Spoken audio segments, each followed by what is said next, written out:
Welcome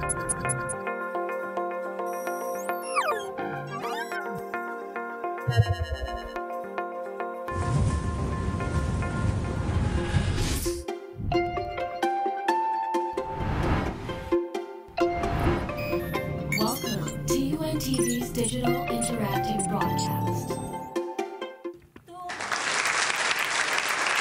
Hoy, good morning! Good morning, good morning, good morning! Good morning, Kuya! Para mga...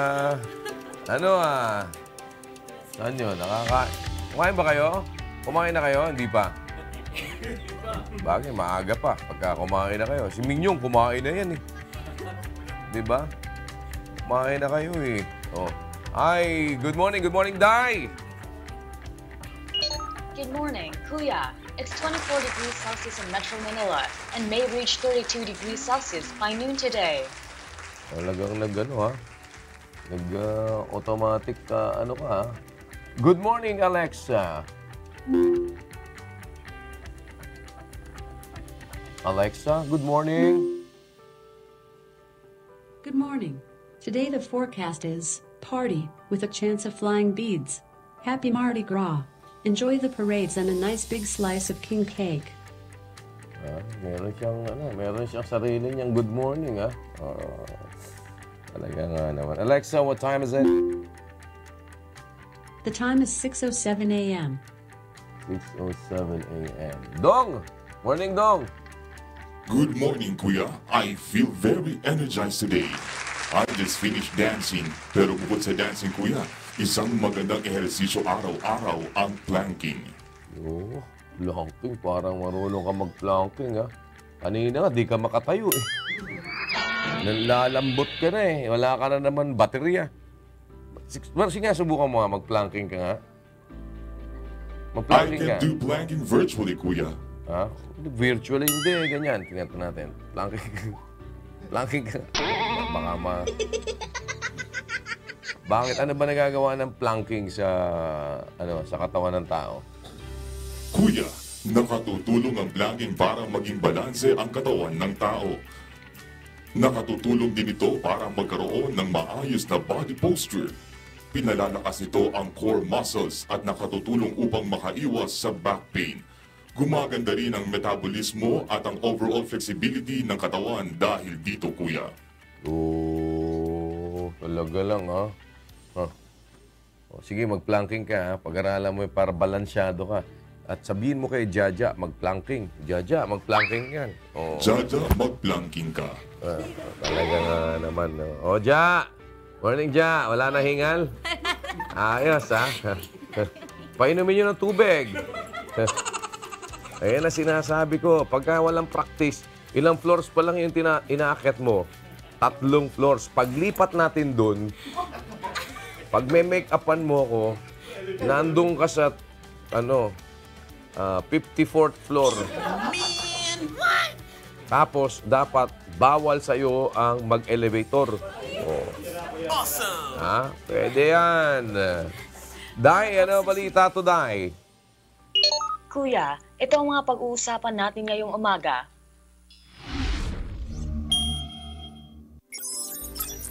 Massive cleanup sa Manila Bay. Sinimulan na ng Department of Public Works and Highways. Mga residenteng apektado ng malaking sunog sa Quezon City kahapon nananawagan ng tulong sa pamahalaan.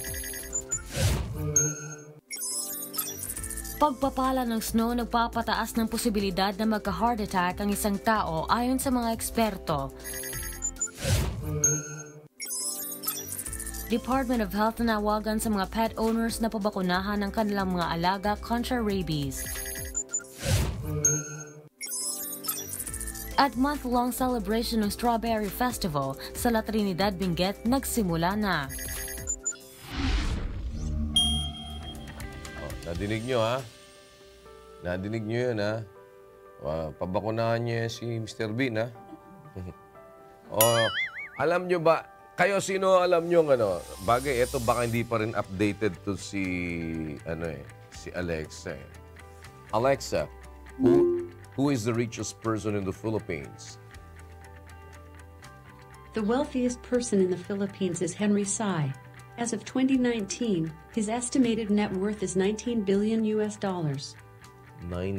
billion US dollars. Hindi na yan ngayon. Si Manny Villar na ngayon. Ha? Wow! Sabi dito sa nakita ko na update ang net worth ni Manny Villar ayon sa sinasabi ng Forbes magazine ay 5.5 billion. Yan ang ibig sabihin.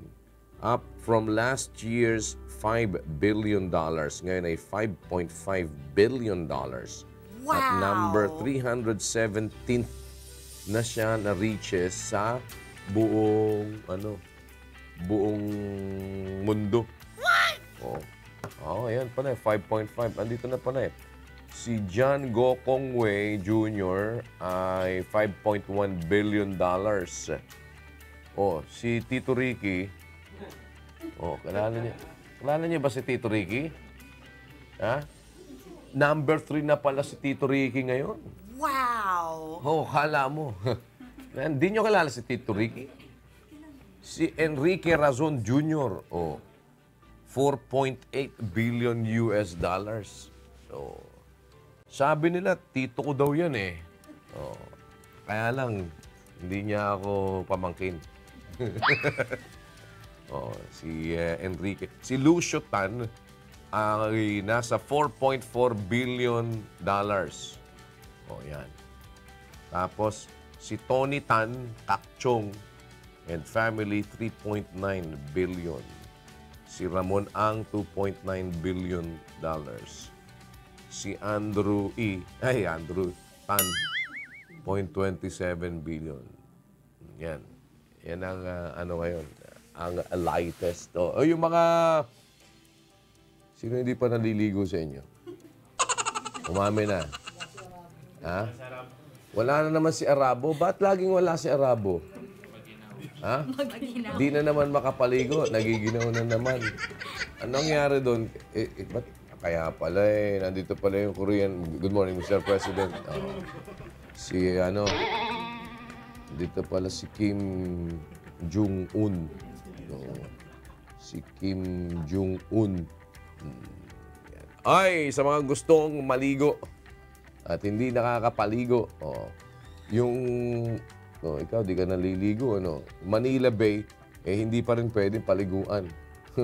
At ngayon, meron ng inumpisa na nila yung kanilang massive clean-up dyan sa Manila Bay.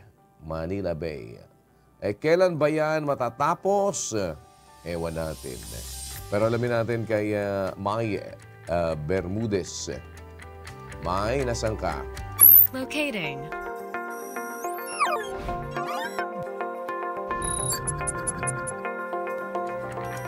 May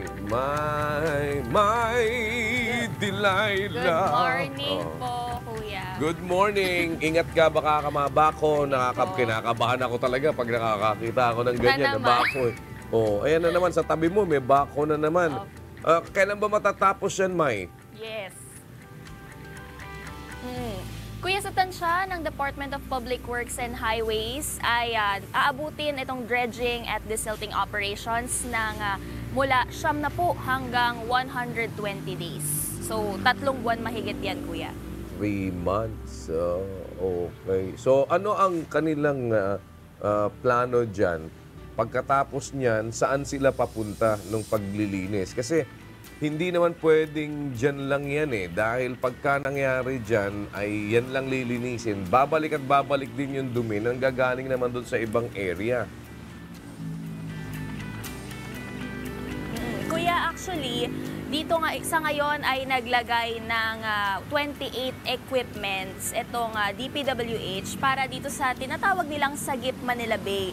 Yung pagpapatuloy ng rehabilitasyon ng Manila Bay para sa dredging at desilting operations. Inaasahan nga po na aabot ito ng 90 hanggang 120 days. So, ibig sabihin, sa pansamantala, bawal po muna pumunta dito yung ating mga kababayan para maligo o para mag-sightseeing dito sa may Bay Area. Pero may mga barikada po, kuya, dun sa labas ay pwede naman dumaan at pwedeng mag-jogging yung ating mga kababayan. Yung nakikita mo, kuya, sa aking likuran, ito yung tinatawag na amphibious excavators. Ito yung responsable sa paghuhukay at paghihiwalay ng mga basura at burak na makukuha dito sa Manila Bay. So from seawall up to 10 meters papunta po doon sa dagat, yun yung huhukayin at yung talagang titingnan ng DPWH kung ano-ano yung mga uri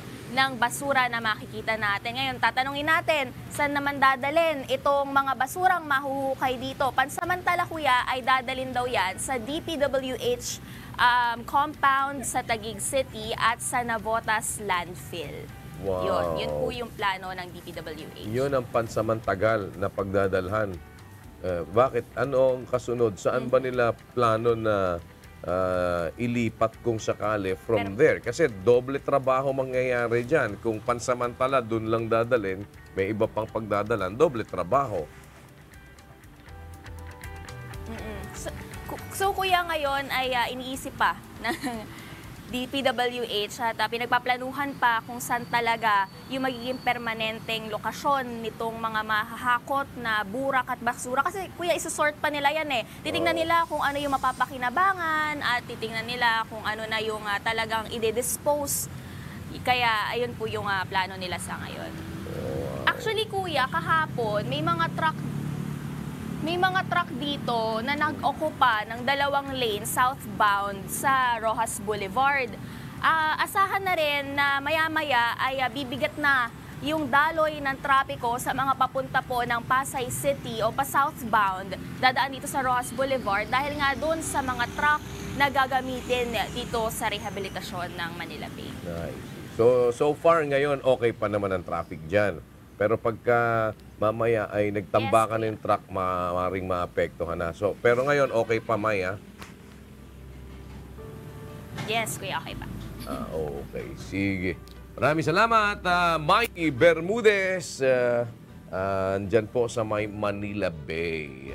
Speaking of itong mga projects, kinu-question daw nitong ilang grupo na ito hong sinasabing loan agreements ng Pilipinas at saka China para dun sa mga infrastructure projects natin. At si Nel Maribuhok ay saan ka ba nandyan, Nel? Parang gusto mong tumalon dyan, Locating.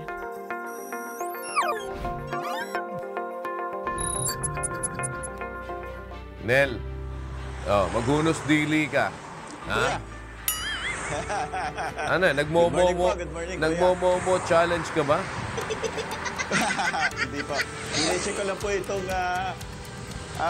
isa sa mga infrastructure project po yan ng DPWH. Itong Marikina dredging at saka widening dito sa Marikina River na nasa boundary ito po yan ng Quezon City at saka ng Rizal. Makikita natin medyo malaki na ang pagbabago dito kumpara dun sa mga nakaraang mga buwan, kuya. Medyo malapad na. Siguro pinag-aandaan na rin itong tag-ulan. Ano ba yan? Nel, ano bang area talaga nakakasakop dyan? Marikina ba ang may hawak talaga niyan? Under ba ng Marikina City yan? Hindi, kuya. Ano po ito? Actually, Rizal area ito, pero nasa boundary ako ng Batasan at saka ng San Mateo, Rizal, kuya. Pero ito, tinatawag ito Marikina River. So, Quezon City yan? Yes, kuya. Nalilito ko eh. Di ba? Parang yung Okay. Manila Polo Club. Nasaan na Manila Polo Club? Ha? Nasa Makati. Di ba? Parang pero Manila Polo Club. Iyan naman, Marikina River, nasa Quezon City. Pero nasa Quezon City. Yun nga po. Sige. So yan, ano bang tinitignan nila ngayon dyan sa project na yan? Bakit meron bang, sabi may kinu-question, meron ba nakikitang anomalya sa mga project na yan? Hindi po ito yung particular na infrastructure project, pero yung unang nalagdaan sa pagitan ng Pilipinas at China, kuya, itong Chico River Pump Irrigation Project na tinitingnan ng Ibon Foundation na may mga parang disadvantages o hindi parang lugi ang Pilipinas.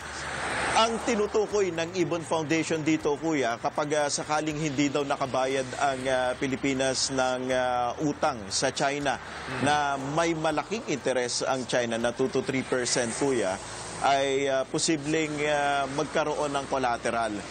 Hindi pa natin nakikita, kuya, yung detalye maging ng Ibon Foundation at ng ilang senador itong loan agreement. Siguro sa susunod na pagdinig na ginawa ng Senado ay makuha nila yung detalye na ito kung ano ba yung magiging collateral. Kasi natatakot din ang ilang grupo na baka magkaroon nga ng tinatawag nga na lumulutang na debt trap, na kapag hindi nakabayad ng utang, baka naman ipambayad yung mga natural resources natin o yung property ng Pilipinas, kuya. So, yung utang natin ngayon, kung pag-uusapan, just sa project na yan, dito sa Chico River Pump Irrigation Project, kuya, ang pondo na yan ay 3 billion pesos na mahigit. Yan. So, may interest yan na 2 to 3%. Okay. So ano yan? Pwede bang, ano bang nandyan sa may tabi mo na yan? Dyan sa may project na yan? Meron bang pwedeng pagjagingan dyan at dyan ka napadpad? Tama-tama. Ginawa nga jogging area to, kuya, yung gilid. May mga nagja-jogging ngayon. Pero yung mga nakaraang taon, napakaliit nitong river na ito, kuya, na medyo hindi mo madadaanan ito. Pero ngayon, malaki na yung naging development dito, naging mas malawak na. Dagdagan ko lang, kuya, no? Yung dito sa mga infrastructure project na ito, dahil nga rin doon sa mga programa ng administrasyon, may babalita rin natin na bumaba itong inflation rate sa 3.8%. So mas mababa ito magmula noong March 2018.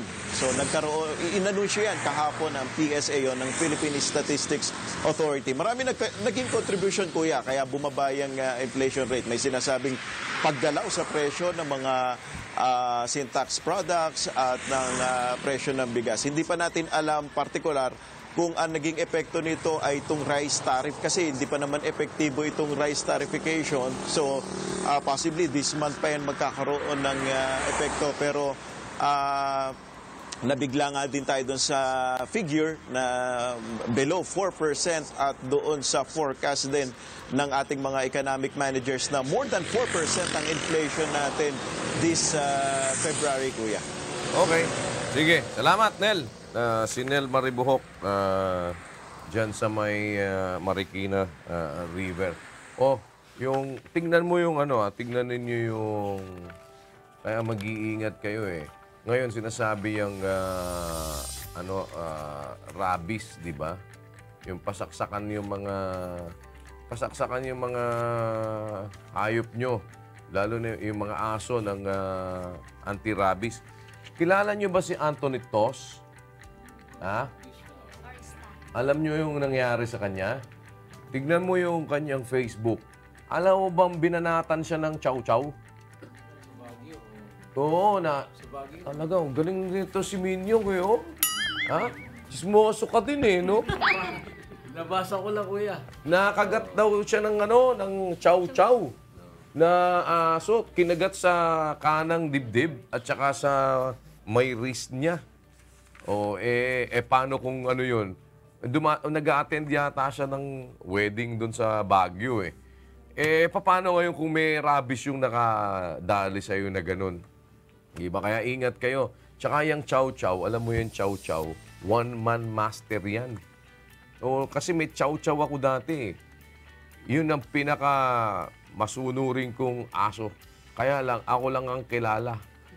Huwag kang lalapit nang natutulog ako, kakagating ka. Napaka-loyal naman nun sa akin. Napaka-loyal nun. Kaya lang talagang loyal true orange. Kaya tinatanong ko nga, dapat kasi ngayon may babalay sinasabi yung, kasi ngayon, Rabies Awareness Month ngayon. At sinasabi ng Department of Health doon sa mga pet owners, pabakunahan nyo yung inyong mga alaga kontra rabies. Kagaya nga niyan, bigla-bigla nakagat si Antoinette Tos, di ba? Medyo, sabi niya nga, kinukwento niya doon sa kanyang Facebook na may laman-laman pa na nakalawit doon sa pagkakakagat. Iba kasing kumagat yan eh. Yung chow-chow. Meron kami nung kasambahay na minamaltrato niya yung chow-chow ko pagka wala ako. Minsan na-tsempuhan siya. Nilapa siya.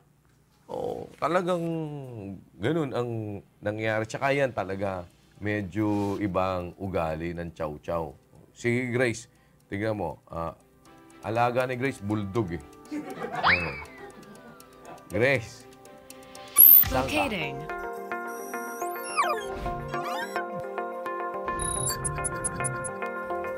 Unahin ko lang, nakwento ko na din lang yung Grace, pandesal, naku. Alam mo, naalala ko na naman, di ko na o sino na naman ang, ay, aso pa dala-dala mo. Talagang, oy, Aspin yan ah. Kuya, good morning. Di ba Aspin yan? Di po, Japanese Spitz po. So marunong mag-niyong. Marunong mag-niyonggo yan? Good morning. Japanese eh. Grace, nasan ka na naman? Kaninong bahay na naman yung in-intrude mo? Kuya, bahay po namin to. Aso ko po. Aso mo yan. Talaga? Opo. Laga mo mabuti ha. May hawig kay Victor eh. Kuya, ang puti nito. Yung... Mo, puti naman daw. Oh. Sige, bentahan kita, Doberman. Gusto mo Doberman? Oh.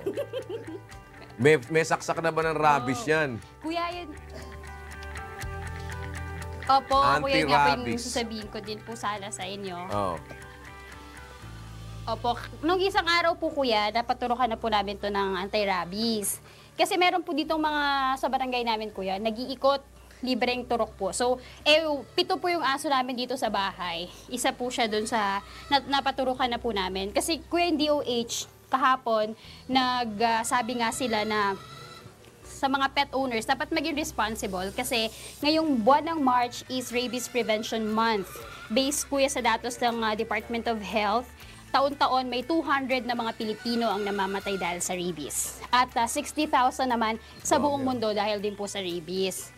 Kaya, syempre, kung may mga alaga po tayong hayop, dapat yun din po mismo ang maging responsable na paturukan yung mga alaga nila para hindi naman po makakagat sa iba or kahit sa mga kasama po nila sa bahay. Tsaka Kaya hindi po, lang hindi lang Grace, hindi lang yung mga aso ha. Kasi kahit yung mga pusang gala, delikado yun eh. Opo. Yung pusang gala kasi, maraming yung mga stray cats. Pag halimbawa yung pusa mo nakihalo sa mga pusang gala, tapos yung pusang gala halimbawa merong rabies, nakalmot na o nagkaroon na, nahahawa yung yung pusa mo, yung pet mo, kung minsan may ganun. Kung ikaw naman na nakalmot ka naman nung, alam niyo yung sa pusa, kalmot lang ha. Pwede kang madali ng rabies doon.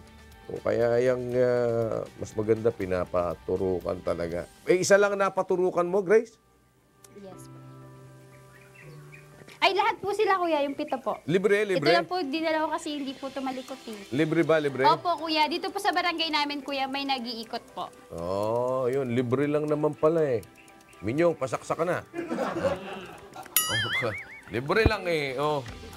Anti-rabies. Kuya, meron kaming almusal dito. Oo nga. Ano ba yan? Kaya pala 3 pounds na naman ang kadagdag sa'yo.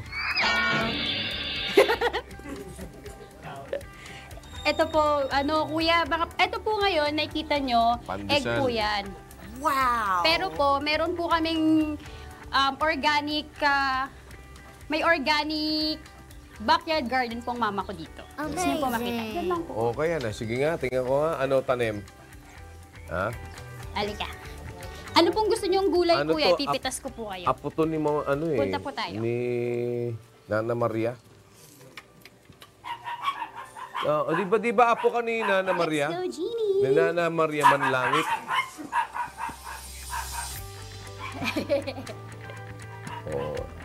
Maraming tanim, maraming ang aso Ma, si dito Grace. kami Meron ka ba diyang siling labuyo? Opo, apo po ako. May siling labuyo ka? Siling labuyo. Oo. Siling haba. Ma, may siling labuyo ba dito? Wala. Meron, kuya, pero wala pa pong bunga. Ay, kalamansi, meron ka? Ito po, kuya, tara. Ha? Ay, opo. Marami po kaming kalamansi. Marami na pong bunga. Ano yan nandyan? Ano yan? Tanim mo na yan dyan. Pwede yan. Spinach. Kuya, ito spinach. Oo. Alam mo kung saan masarap ang Wala po spinach? ito mga chemical, kuya, organic lahat. Very good. Oo. Maganda yan sa pizza. Pizza Ito po, pala. pechay. Pechay. Maganda yan. Meron kang maliit Tignan nyo yan. naman, kuya, kung Bakit yan? mostasa. Mustasa. Labanos.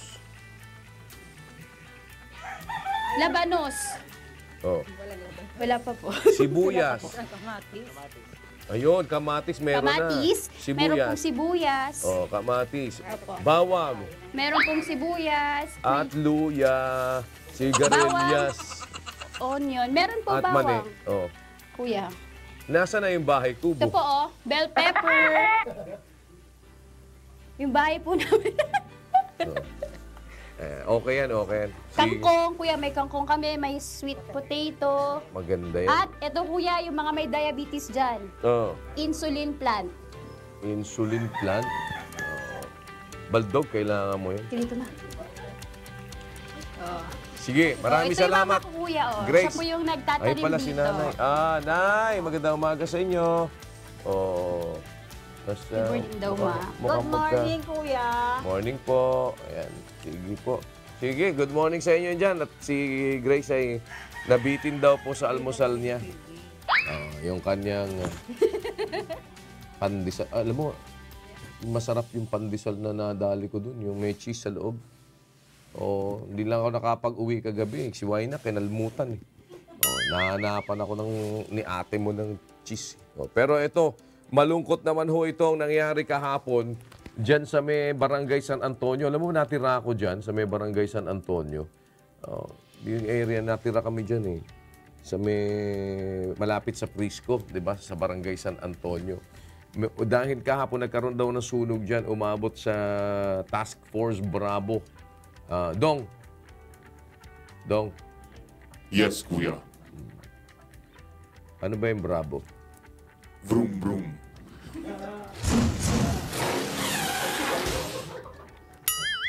Yung ano yun, yung sa sunog, anong brum brum?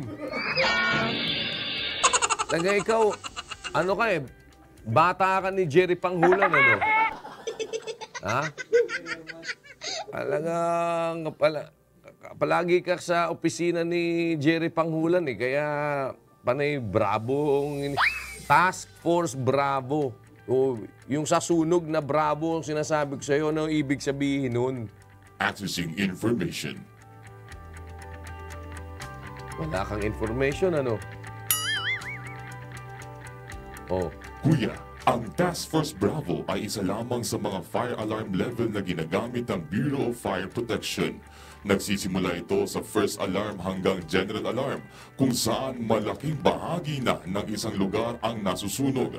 Sa Task Force Bravo, tinatayang mahigit 200 bahay na ang apektado ng sunog at nasa 28 fire trucks na ang kailangan. Isang mataas na opisyal na rin mula sa probinsya, distrito o lungsod ang in charge sa operasyon. Wala namang bayad yung information na yon. Hindi mo naman din-download dyan. That is for free, kuya. Mamaya, singilin But mo if na. you want more information, Hindi na, okay na. Okay na, okay na. Delikado yan Mamaya, meron ka na namang kaibigan mo yata si Iba mo si Pacman? Hindi. the fighting senator ba, kuya? Ano? Pacman, hindi mo kilala si Pacman? Yung malaki yung bibig, gano'n. Kumakain ng, ano, o yung nangangain ng... Di ba Pac-Man yun? Ganun yun, di ba yung Pac-Man? No. Hi, Pac-Man. Kasi kahapon kaya ako tinatanong dahil halos nasa 500 pamilya yung nawala ng tahanan dyan sa sunog, dyan sa may San Antonio. Si Asher, alamin nga natin at mukhang nakakita ng mga barkada si Asher dun eh. Oo, ayan, mga sila inay. Nakikipaghingutuhan na si... Asa ka ba, Asher? Locating.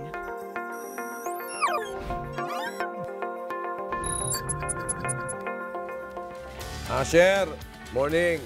Saan ka? Oh. Morning, Kuya.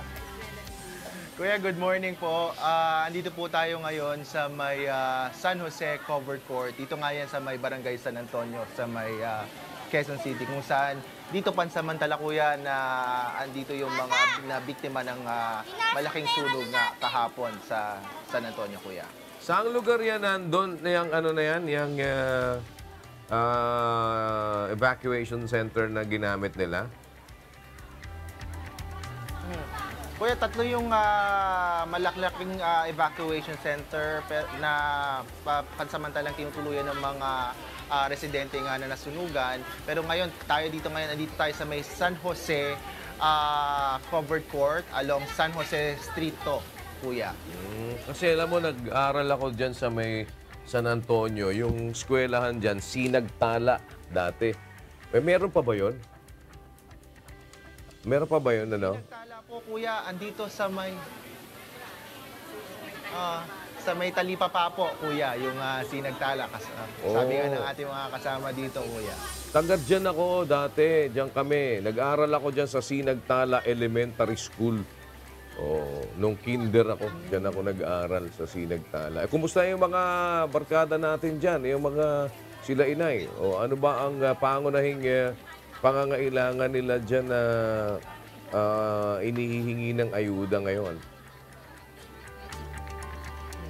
Kuya, ngayon yung mga lokal na pamahalaan at saka yung mga otoridad, nagbibigay naman po sila ng suporta sa pagkain, nagbigay din sila ng mga banig at saka kumot kasi yung iba po talaga dito, Kuya, wala talagang naisalba na kahit anong mga gamit. Kaya yun, nakapagbigay naman, patuloy naman din yung mga pagkain at tubig. Meron din mga facility dito para sa mga CR, para sa mga pangailangan nila. At ang hinihiling po nila, Kuya, kasi nga yung iba wala talagang naisalba na gamit, ay yung tulong na mga gamit at mga damit at lalo pa yung muling pagbubuo, pagkonstruksyon ng kanilang mga bahay na nasunog, Kuya.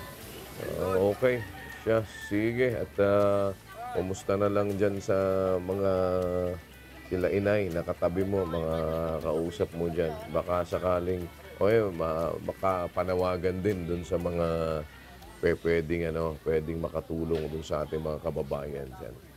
Maraming salamat, Asher. Meron ka bang ibang gustong iparating? Kuya, ito pong sunog nga na nangyari, bagaman sabi nga po ng BFP, nakausap din po natin sila, itong mga sunog na naganap simula nitong January 1 ngayong taon, hanggang itong at least itong 2 buwang nagdaan, ito mas umunti yung dami ng mga sunog na naganap ngayong taon kesa noong last year. Pero ang naging malungkot ay dumoble naman yung bilang ng mga nasawi sa sunog kumpara nga nung nakaraang taon, Kuya. Yun yung nakakalungkot din ngayon. Pero ang maigi dito sa nangyaring sunog sa San Antonio ay wala naman pong casualty tayo dito. May mga ilang minor nakakuha ng mga minor injuries pero wala naman pong nasawi, Kuya. Okay, Fire Prevention Month ngayon kasi March na di ba? So ingat lamang po sa ating mga babae. Salamat, Asher Cadapan Jr. Day, ano sa Bisaya ang sunog? Sunog in Bisaya is still sunog, Kuya. Sunog din. Yung maitim, ano sa sa Bisaya? Maitim in Bisaya is itom. Itom. Itom. So, maitim, itom lang, ganun. Hindi maitom. That's right. Itom. Itom. Itom ba ko kaya itong ano na to? Paano yung itiming ko kaya? Tama ba? Itom ba ko to? Itiming ko kaya ito? Ito. Itiming ko kaya? Maputi eh. Ano yun? Paano yun, Day? Paano mo sasabihin? Itiming ko kaya? O itiming ko to? Paitumon ni nako. Paitumon.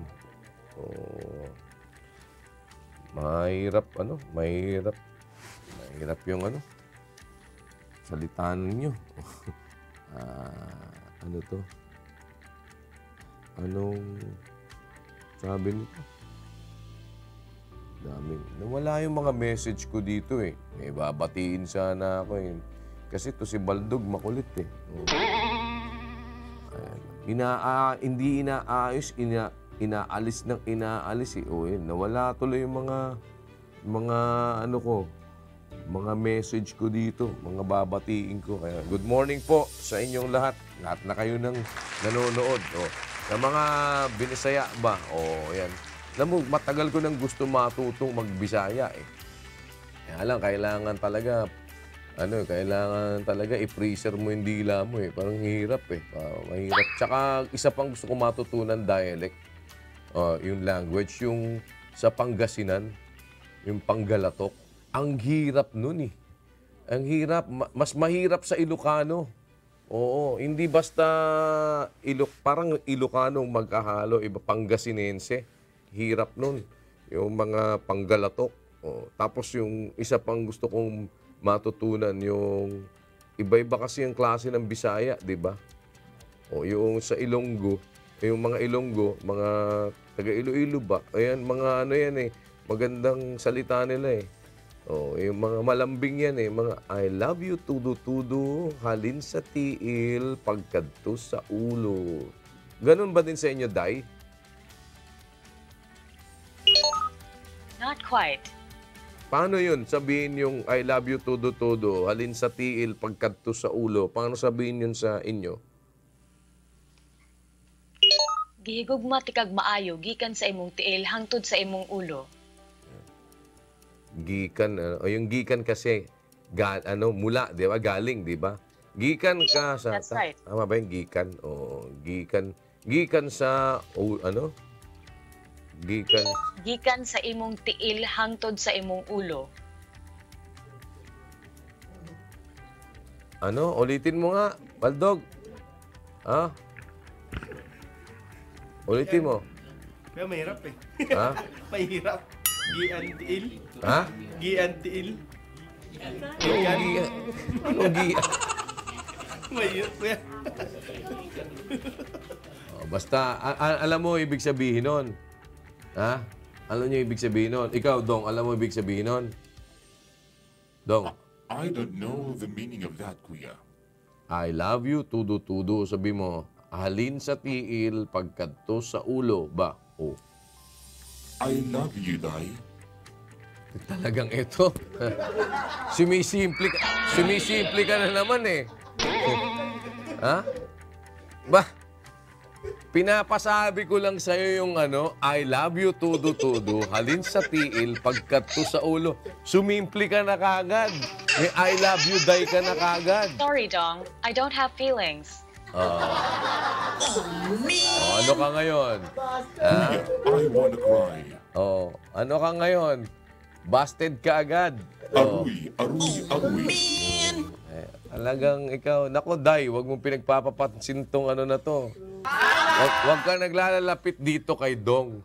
Kasi ito Batang Bravo, nakita mo kanina, Task Force Bravo pinag-uusapan. Si Jerry Panghula na nang sinasabi. Talagang ikaw... Don't worry, Kuya. I don't have plans. Nakita mo. Yan, mabuti naman. Huwag ka naglalapit dito kay Dong. At ito nga, pwede ba ipakapunto?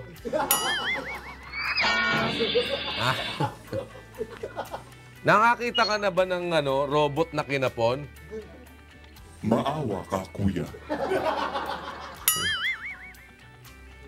Ano ko to, tingnan mo. Tama-tama.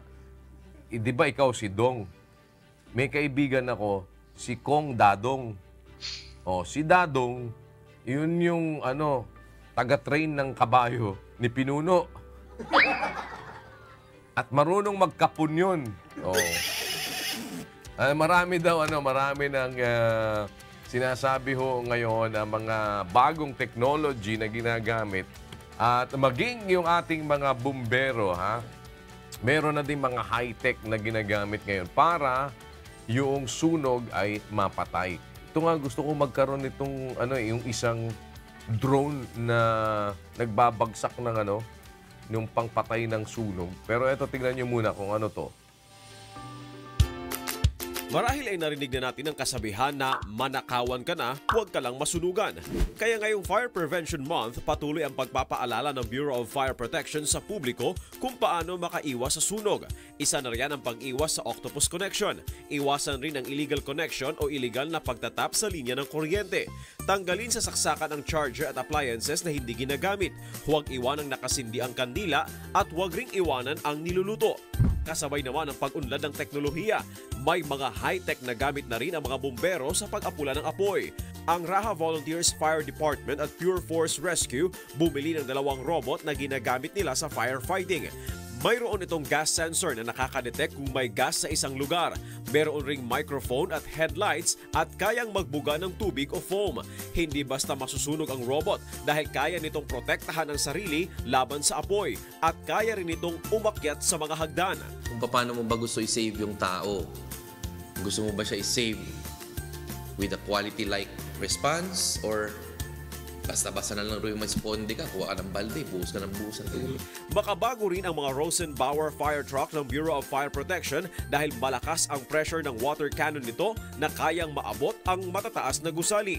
Hindi rin pahuhuli ang UNTV fire truck. Bukod sa tubig, nagbubuga rin ito ng isang uri ng foam para mabilis makaapula ng sunog.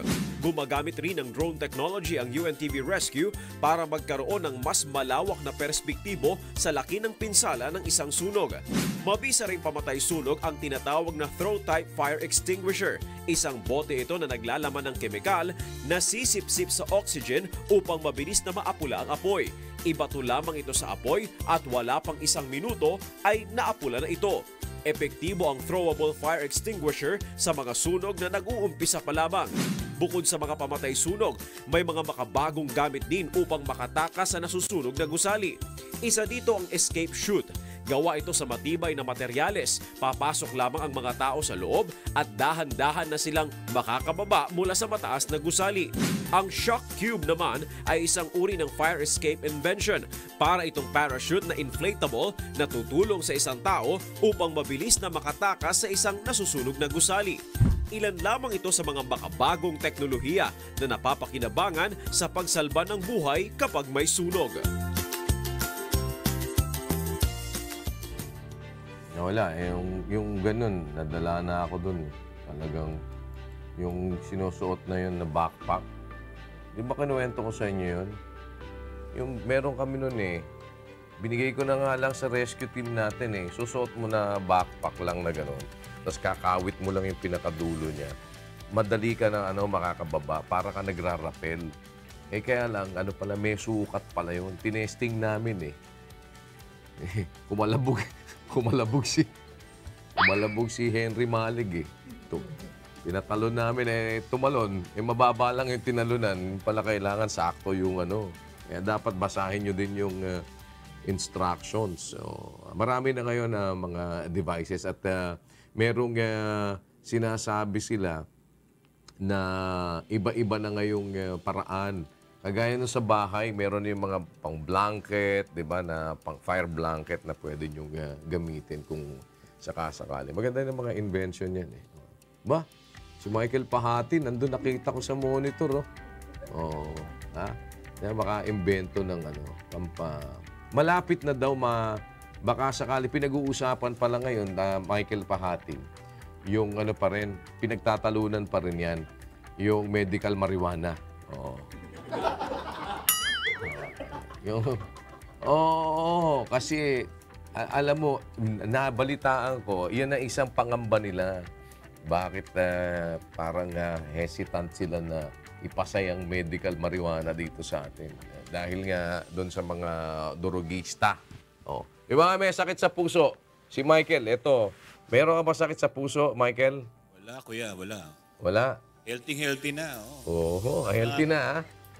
Healthy na. So, meron ka ng clean bill of health. Yes. Ayun, healthy na. Talaga. Yan ba Healthy sabi niya? living. Ba sabi niya, no? Hindi na ako naninigarilyo. Oo. Ibigay na ako in 3 months. 3 months ka pa lang 3 months. na hindi nagsisigarilyo, ba? Oo, mabuti naman. Talaga, hindi halata. Si Jack Malyari, hindi na rin daw nagsisigarilyo.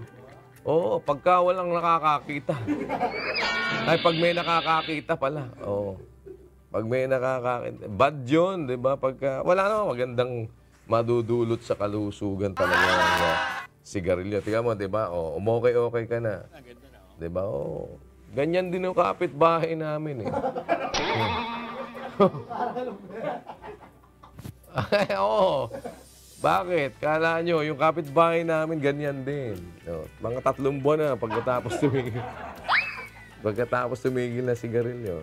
Kininato sa akin ni VP Joseph yun. Oo. Kaibigan daw niya. Nung tumigil daw, natigok. Kaya hindi pa siya tumitigil. Hindi. Kasi kung minsan ganon, meron pag halimbawa, nag-decide ka na magpakabait. O, di nung mabait ka na, sabi, pwede ka na, pwede ka na magpahinga. O, kasi bumait ka na di ba?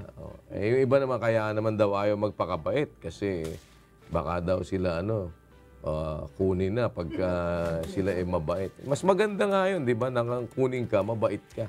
Alam nyo, yung mga may sakit sa puso, kaya binabanggit, di ba kanina, sinasabi nila, yung mga pumupunta sa mga countries na winter, pagka ikaw may sakit sa puso, tapos yung iba, di ba, naglilinis, lumalabas. Pagka merong snow, at medyo yung snow makapal na, at ang mangyayari, kailangan mo linisin doon sa mga dadaanan mo sa bahay.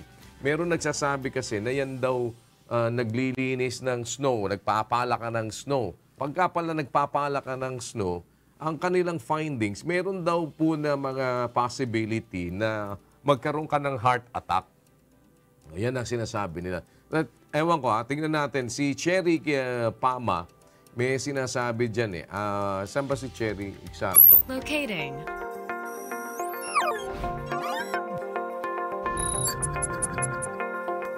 Cherry, ano ba yung tungkol dyan sa pagpapala ng snow na baka ikaw... Nasaan ka ba ngayon? New York? Sa New York ka ba? New York, Cubao? Yes. Oh. New York, kuya. Good morning po, kuya. Morning. Andito po tayo sa office ng boss ko. Dahil malamig sa labas, masarap magkape sa loob. Opo. Yun nga po, kuya. Dito nga sa New York, kasi nga may snowstorm na nangyari nung nakaraang weekend. At hanggang ngayon, nagpapala pa rin yung mga tao kasi tambak po yung snow sa labas. At ayon pala sa mga eksperto, yung isang factor pala kaya nagkakaroon ng heart attack ay dahil sa pagpapala at ibang outdoor activities. Ang posibilidad na ito dahil nagkakaroon ng constriction sa artery at dahil doon, tumataas yung blood pressure at nagkakaroon din ng clotting dahil sa hormonal changes dulot ng colder weather. Kaya upang malabanan ito, kuya, sabi ng mga eksperto, kailangan patong-patong talaga yung mga damit na sinusuot ng mga tao sa labas. At hindi din recommended na magstay sa loob ng bahay kasi nga walang vitamin D. Dahil ang decreased exposure daw sa vitamin D nanggagaling sa sunlight ay malaking factor kaya nagkakaroon ng heart attack. At kapag nasa bahay lang naman po at hindi may expose ng UV rays, dapat uminom ng supplements yung mga taong nanirahan sa mga winter areas kasi nga para maiwasan yung mga ganitong heart attack. Ayan, kaya kayo dyan eh. Makapal pa ba snow dyan ngayon, Cherry? Opo, kuya. Actually, nasa 5 to 6 inches yung snow na nasa labas ngayon. Wow. Oh, ingat kayo dyan. Oo, sige. Salamat, Cherry. Mula sa New York, New York. Oh, ito si Dong, taga New York din to eh. New York Cubao ka, di ba? Dong, marami nagpapakamusta sa'yo. At pati yung mga nanonood sa bilib na bilib sila sa'yo. Mahusay ka daw sa kalokohan. Yan, di ba? May mga taga Texas, USA na nagpapabati sa'yo. Yung mga taga Bulacan. Ayan, yung mga taga Switzerland. Kumusta ka daw? Ayan. At ayan, sino pa? Yung mga taga Ghana, Africa. Ayan. Kumusta ka daw? Kamusta din kayo? Magpakabait ka daw kasi kung hindi, sila daw ang makakapon sa'yo. Ayan. Talaga. Maawa ka, kuya. Hindi, talagang napanood mo ba yung pelikulang Short Circuit? Ha? Hindi ko pa napapanood, kuya. Pero gusto mo bang i-download ko ngayon? Hindi. Wala, ayoko ng download. Pagka nagpilit ka sa kada download mo, short circuit kita. Oo. At pagka talagang eto mahilig tong Ha? Sino yung pinupunta mo palagi sa Action Center? Dong. Ano po iyon, kuya? Nabingi kang bigla. Dapat ito i-limit ang nitong si Dong. Huwag yung pinaglalakad-lakad masyado dyan yan. I invoke my right against self-incrimination, kuya. Oo, talaga. Magpapasa na kami ng ngayon. Yung na dapat maglalabi tayo na magpasa ng batas na na para sa mga robot. Oo, dapat magkaroon ka ng criminal liability. Oo, akala mo dahil nag-i-invade na robot ngayon. Simple ka. Marunong ka na mag-aral ka muna magbisaya. Ambot sa imo, kuya. Ayan. Yan ang sagot sa'yo ni Day. Ambot sa imo. Ambot sa imo. Aba, nanununtok ka pa, ha? Nanununtok ka pa, ha? May bala ka pang manuntok. Gusto mong bunutang kita ng baterya? Maawa ka, kuya. Weather muna tayo. Upo ka dyan, upo. Upo ka muna dyan, Oy, Dong, upo ka dyan. Si Ray Pelayo. Ray. Kuya, opo. Good morning, kuya. Eto, mabaho din ang style nito. Si Dong, eh. Parang kilala ko yung kuya sinasabi mo, Si Miss D. Sino? Miss D. Eto. O kaya Dong ang pinangalan yan sa kanyang sarili. Sakto pala. Oo, siya nagpangalan sa sarili niya. Dong. Malapit ko na nga yung Malapit ko na yung ipadala sa sa factory ulit Re-reset ko. Maawa ka, kuya. Reset. Diba? Alam mo yung reset? I-erase lahat ng memory mo. Oo. Pagka naka-reset ka. Ayaw kitang makalimutan, kuya. Naku, ha? Ako talaga? Ako talaga ayaw mo makalimutan? Oo naman, kuya. Ayos. Tumingin ka nga sa akin. Ha? Tiga mo, mahaba ilong mo. Ray. Teka muna. Ray, ano ba weather today?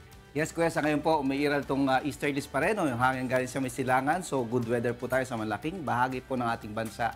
Sa mga susunod na araw, maaari pong bumalik uli yung epekto ng amihan pero hindi na po sinlakas ng mga nakaraan pong mga buwan. At ayon po sa pag-asa, yung temperature natin today, ang forecast ng pag-asa ay makakaranas po tayo ng matataas na temperatura sa ilang mga lugar, partikular sa Tuguegarao, maaari pong umabot ng 34 degrees Celsius. Quezon City, 33, 34 din po sa may area ng Zamboanga at sa Metro Davao. At sa satellite po ng pag-asa, tingnan natin na wala po tayong masyado nakikita ngayon ng mga pag-uulap sa malaking bahagi nating bansa. Liban na lamang sa eastern section kung saan makakaranas po ng mahinang mga pagulan, yung Bicol area and yung area ng Eastern Visayas at maging yung Caraga region. Pero malaking bahagi ng bansa ay expect po natin magiging maaraw po tayo ngayong araw. Kaya.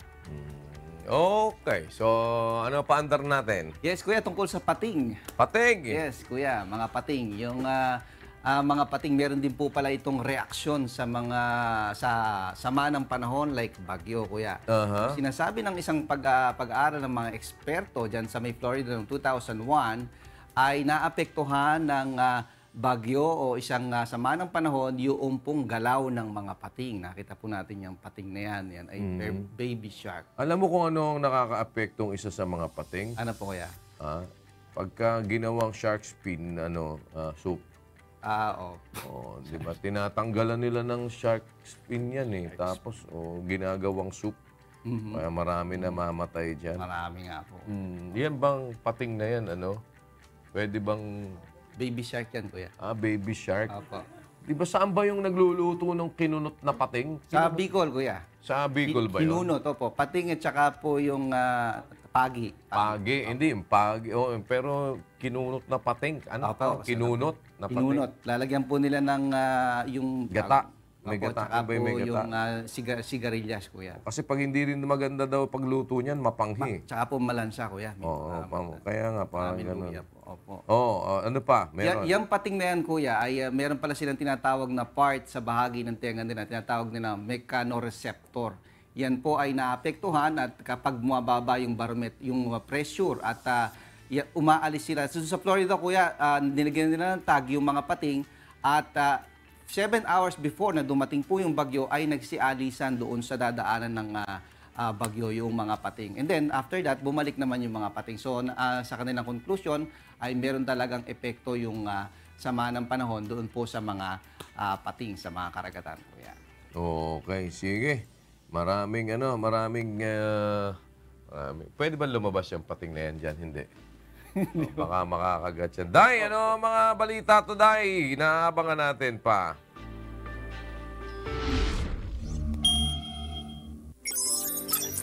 Nakatakdang dumating sa bansa mamayang gabi si Malaysian Prime Minister Mahathir Mohamad para sa 2 araw na state visit.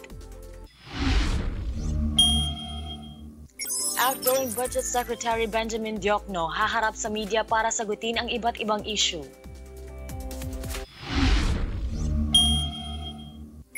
Senator Leila de Lima nakatakdang muling humarap sa Muntinlupa Regional Trial Court para sa pagpapatuloy ng pagdinig sa kanyang illegal drug trading case.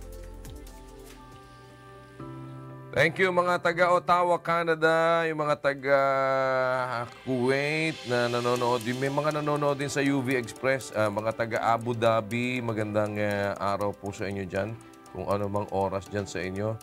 Yung mga taga-Tarlac City, naimbag nga bigat kada kayo wamen, mga apo, yung mga kabalenta mong kapampangan, kumusta na ko po ngayon ng Aldo ngayon ni kareng manalbe kay katamu king ano yan? Nipawa. Nipawa. Tsaka yung mga taga Cordoba, Cebu. Yung mga ating mga kababayan na mga binisaya, magandang umaga sa inyo. Day, batiin mo sa Bisaya yung mga kababayan nating nanonood ngayon sa iba't ibang bahagi. Pati yung mga taga-France pa na nanonood. Day, batiin mo sila sa Bisaya, Day. Maayong buntag sa tanang nagtanaw gikan sa laing-laing bahin sa kalibutan. Tingnan mo nga naman, may laing na, nabahing pa. Laing-laing. Alam po, laing sa Bicol yun eh. Ikaw, Dong. Yes, kuya. Magbati ka, Dong. Tingnan mo. Hi, Day. Si Day na naman ang binabati mo. Yung mga nanonood ang batiin mo. Hi, mga nanonood. Ayos din itong talagang si Dong na to eh. May guess ba ako, Dong? Yes, kuya. Makapanayam ninyo mamaya sa Bawal Apicon, Get It Straight with Daniel Razon, si former Parañaque City Mayor Florencio June Bernabe Jr. Wow! At kuya, mamayang alas 8 ng umaga ay may medical mission ng UNTV at Members Church of God International sa Barangay Talon 5 Covered Court, Apollo Street, Las Piñas City. Okay. Sige. Mga taga USA sa Texas, mga taga Hong Kong, yung Karamat family, magandang umaga po sa inyo. Daghan salamat kaninyong tanan at nag-practice ka na ba ng iyong piyesa, Dong? Anong piyesa, kuya? Sabihin mo dun sa mga yung glitches sa audio nila. Pag-aralan. Ano yan? Ito nga ang piyesa ko, kuya. Sayaw ka na naman, hindi naman kita pinapasayaw eh. Napaka-arte nitong robot na to, no? Ang pinapagawa ko sa'yo, kumanta ka, hindi ka sumayaw. O, yun ang ko sa'yo. Gusto ko kantahin mo yung kanta ng si Labaho. Yung sa ilalim ng puting ilaw. Buwan, kuya. Buwan ba yun? Opo, kuya. Sige, kantahin mo yon. Dali. Minyong, nasaan ka na, Minyong? Eto, yan, Hindi ba ikaw si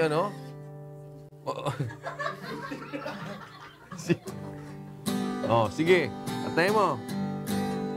Kuya, wala sa tono ang gitara. Wala ka. Kapo wala ka sa tono eh. Ito, thank you. Ibigay mo sa tono niya. Sa chorus tayo, Minyong.